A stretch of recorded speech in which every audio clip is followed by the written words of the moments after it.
இன்றைக்கி நம்ம Jain resource recycling IPO பற்றி தான் பார்க்க போகிறோம். இந்த ஐபிஓ வந்து டோட்டல் இஷ்யூ சைஸ் வந்து 1250 கோடி. இதில் ஃப்ரெஷ்ஷாக 500 கோடிக்கும் ஆஃபர் ஃபார் சேல் மூலமாக 750 கோடிக்கு அந்த ஷேர்ஸ் இஷ்யூ பண்ணுறாங்க. ஸோ 1250 கோடிங்கிற இஷ்யூ சைஸை பார்த்தோன்னே இத்தனை ஐபிஎஸ் கூட இந்த ஐபிஓ காம்படிட் பண்ணும்போது இந்த ஐபிஓ வந்து சப்ஸ்கிரிப்ஷன் வந்து எந்த அளவுக்கு இருக்கும் அப்படின்னு உங்களுக்கு ஒரு கேள்வி எழலாம். இதில் நீங்கள் முக்கியமாக நோட் பண்ண விஷயம்னா இந்த ஐபிஓவில் ரீட்டெயில் கோட்டாக்கு 10% தான் ஒதுக்கியிருக்காங்க. அப்போ ரீட்டெயில் போர்ஷன் வந்து பார்த்தீங்கன்னா 125 கோடி தான். யூஸ்வலாக வந்து பார்த்தீங்கன்னா மோஸ்ட்லி 35% இருக்கும். ஸோ இந்த ஐபிஓவில் வந்து QAB அண்ட் NIAக்கு தான் அதிகமான போர்ஷனை ஒதுக்கியிருக்காங்க. ரீட்டெயில் இன்வெஸ்டர்ஸ்க்கு வந்து பார்த்தீங்கன்னா 10% ஒதுக்கியிருக்காங்க. ஸோ இப்போ இந்த நிறுவனத்தோட பிஸ்னஸ் என்னன்னு சொல்லிட்டு பார்ப்போம். ஸோ இவங்க பிஸ்னஸ் வந்து பார்த்தீங்கன்னா மெட்டல்ஸோட வேஸ்ட்லாம் வந்து பார்த்தீங்கன்னா ரீசைக்ளிங் பண்ணி எகைன் ரீயூசபிள் ரா மெட்டீரியலாக வந்து கன்வெர்ட் பண்ணுறதா இவங்களோட பிஸ்னஸாக இருக்குது. ஸோ அது மட்டும் இல்லாமல் இவங்க மெட்டல் ட்ரேடிங் வந்து பார்த்தீங்கன்னா டேரெக்டாக இவங்களே பண்ணிகிட்டு இருக்காங்க. இப்போ இவங்க பிஸ்னஸில் கொஞ்சம் டீட்டெயிலாக பார்த்தீங்கன்னா இவங்க வந்து நான் ஃபெரஸ் மெட்டல்ஸ் தான் வந்து பார்த்தீங்கன்னா ரீசைக்ளிங் பண்ணுறாங்க. அதில் குறிப்பிட்ட பார்த்தீங்கன்னா காப்பர், அலுமினியம், லெட் இந்த 3 மெட்டல்ஸ் தான் வந்து பார்த்தீங்கன்னா இவங்க டீல் பண்ணிகிட்டு இருக்காங்க.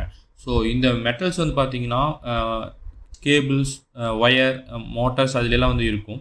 ஸோ அதுலலாம் இருக்கக்கூடிய மெட்டல்ஸ் எல்லாம் வந்து பார்த்தீங்கன்னா அந்த ஸ்கிராப்ஸ் எல்லாம் எடுத்து ரீசைக்கிள் பண்ணி எகைன் வந்து பார்த்தீங்கன்னா அதை ரா மெட்டீரியலாக வந்து கன்வெர்ட் பண்ணுறாங்க. ஸோ காப்பர், அலுமினியம், லெட்னு சொல்லிட்டு இண்டஸ்ட்ரியல் யூஸஸ்க்காக கன்வெர்ட் பண்ணுறாங்க.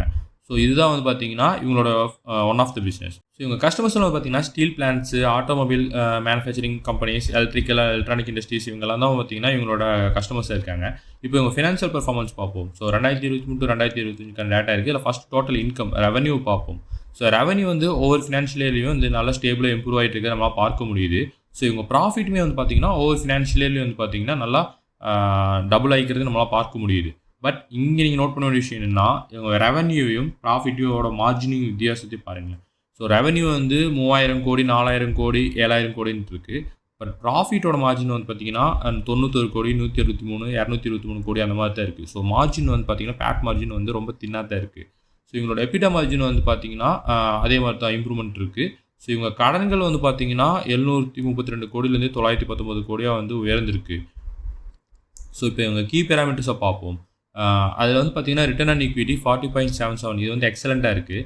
So return on capital employed வந்து பார்த்தீங்கன்னா 24.22 இதுவும் குட்டாக இருக்குது. டெப்ட் ஈக்விட்டி ரேஷியோ அண்டர் 1 தான் 0.92. ஸோ இது வந்து பார்த்தீங்கன்னா ரொம்ப டேஞ்சர்னு சொல்ல முடியாது, ஸ்டேபிளாக இருக்குது. இப்போ வரைக்கும் நம்ம பார்த்த இவங்க கீ ரேஷியோ எல்லாமே பார்த்தீங்கன்னா பாசிட்டிவாக இருந்துச்சு. பட் இவங்க பேட் மார்ஜின் நம்ம ஆல்ரெடி பார்த்த மாதிரி 3.13 ரொம்ப ரொம்ப ரொம்ப சின்ன தின் பேட் மார்ஜின் தான்.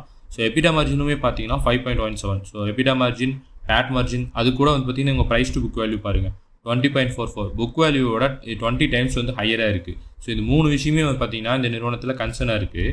ஸோ இப்போ இவங்க பியர் கம்பெனிஸ் யாருன்னு சொல்லிட்டு பார்ப்போம். இவங்க பண்ணக்கூடிய சிமிலர் பிஸ்னஸ் வந்து கிராவிட்டா India, Pandya oxides and chemicals limited இவங்க பண்ணுறாங்க. ஸோ இதில் இவங்களோட ரிட்டர்ன் ஆன் நெட்வொர்த் வந்து இந்த 2 நிறுவனத்தோட பெட்டராக இருக்குது, 41% இருக்குது. மற்ற நிறுவனங்கள் வந்து இவங்களோட குறைவாக தான் இருக்காங்க.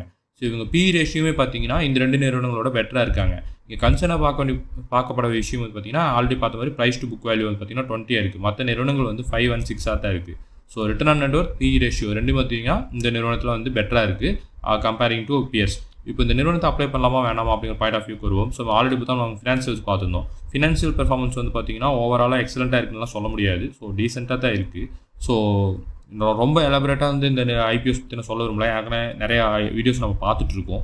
ஸோ ஷார்ட்டாக முடிச்சிடறேன். ஸோ இந்த ஐபிஓவில் எக்ஸ்பெக்ட் பண்ணக்கூடிய லிஸ்டிங் வந்து பார்த்தீங்கன்னா 5 to 10% இருக்குது, சான்சஸ் இருக்குது.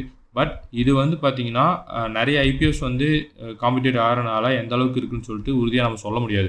இந்த ஐபிஓவில் லேட்டஸ்ட் கிரே மார்க்கெட் ப்ரீமியம் 25 ரூபாய் ட்ரேட் ஆகிட்டு இருக்குது. இது வந்து பார்த்தீங்கன்னா 10.7% லிஸ்டிங் தரக்கான வாய்ப்பு இருக்குன்னு சொல்லிட்டு இண்டிகேட் பண்ணுது.